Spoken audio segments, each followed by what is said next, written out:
భవిష్కు తెలిసిన పాఠం. భవిష్ అనే 6 ఏళ్ల చిన్నారి ప్రతిరోజు స్కూల్కి వెళ్తాడు. ఒకరోజు నుంచి అతను స్కూల్ నుండి పెన్సిల్స్, షార్ప్నర్స్, ఎరేజర్స్ వంటి ఇతర పిల్లల వస్తువులు ఇంటికి తీసుకురావడం ప్రారంభించాడు. ఈ విషయాన్ని భవిష్ తల్లి గమనించి, భవిష్, ఇవన్నీ ఎక్కడి నుండి తీసుకువచ్చావు అని అడిగింది. భవిష్ మెల్లగా స్కూల్ నుండి అని చెప్పాడు.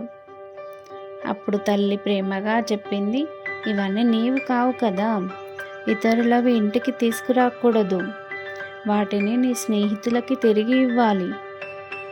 మరుసటి రోజు భవిష్ తన తల్లితో కలిసి స్కూల్కి వెళ్ళాడు.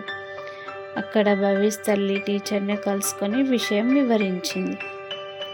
టీచర్ భవిష్తో ప్రేమగా మాట్లాడి, నిజాయితీ ఎంత ముఖ్యమో, మనకి సంబంధించినవి మాత్రమే ఉపయోగించాలి అని చెప్పింది. ఆ తర్వాత భవిష్ ఆ వస్తువులను తిరిగి తన స్నేహితులకి ఇచ్చాడు. అతనికి కొంచెం నొప్పిగా అనిపించిన సరైన పని చేశాననే ఆనందం కలిగింది. ఆ రోజుతో భవిష్ ఒక గొప్ప పాఠం నేర్చుకున్నాడు. మనది కాని వాటిని తీసుకోవద్దని, నిజాయితీగా ఉండాలని.